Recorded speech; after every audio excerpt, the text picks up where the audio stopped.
Pope फ्रांसिसी का निधन हो गया है और इसके बाद चर्चा इस बात की कि अगला पोप कौन बनेगा। पोप फ्रांसिसी 88 वर्ष के थे जिनका निधन हो गया।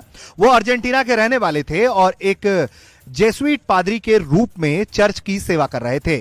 साल 2013 में उन्हें रोमन कैथोलिक चर्च का 266वां पोप चुना गया। खास बात यह थी कि वो बीते 1000 वर्षों में पहले गैर यूरोपीय पोप थे। इसी के बाद अब सवाल उठने लगा है कि अगला पोप कौन बनेगा। क्या वो कोई एशिया का व्यक्ति होगा या फिर अफ्रीका का। सवाल यह है कि क्या वेटिकन की गद्दी एशिया या अफ्रीका के किसी चेहरे को मिल सकती है। क्या कोई भारतीय कार्डिनल भी रेस में है। जल्द ही वेटिकन की कॉन्क्लेव मीटिंग बुलाई जाएगी जिसमें अगला पोप चुना जाएगा। इस वीडियो में हम बात करेंगे कि अगला पोप कौन हो सकता है और इसकी प्रक्रिया क्या है। सबसे पहले आपको बताते हैं कि इसके दावेदार की रेस में कौन कौन है। पोप फ्रांसिसी के निधन के बाद अब अगला पोप कौन होगा, इस पर दुनिया भर की नजरें टिकी हैं। फिलीपींस के कार्डिनल लुइस टैंगल सबसे मजबूत दावेदार माने जाते हैं, जबकि इटली के पिएत्रो पोरोलिन वेटिकन में अनुभव के चलते चर्चा में हैं। घाना के पीटर टकरसन सामाजिक न्याय के पक्षधर हैं और अफ्रीकी पोप बनने की दौड़ में हैं। हंगरी के पीटर एडो और इटली के एंजेलो स्कोला परंपरावादी चेहरों के रूप में उभर कर सामने आए हैं। अब देखना होगा कि अगला पोप कौन बन सकता है। पोप का चुनाव कैसे होता है। कैमरलेंगो एक बैठक बुलाते हैं जिसमें 80 साल से कम उम्र के सभी कार्डिनल्स शामिल होंगे।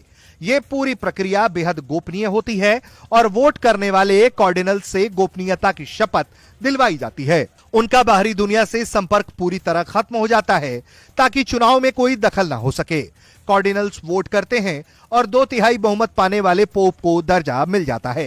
कार्डिनल चैपल यानी कि वो इमारत जहां मतदान चल रहा होता है, वहां से मतदान के दौरान काला धुआं निकलता है जो चुनाव के बाद सफेद धुएं में तब्दील हो जाता है। यही संकेत होता है कि नए पोप का चयन हो चुका है। सवाल है कि क्या कोई नॉन व्हाइट पोप भी हो सकता है।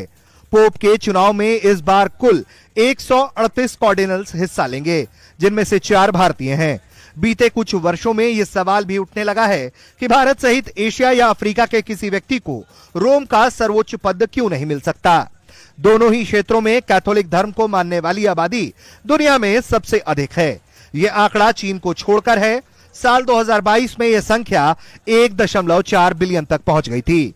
वहीं यूरोप और अमेरिका में न केवल जनसंख्या कम हो रही है बल्कि लोग धर्म से दूर होते जा रहे हैं।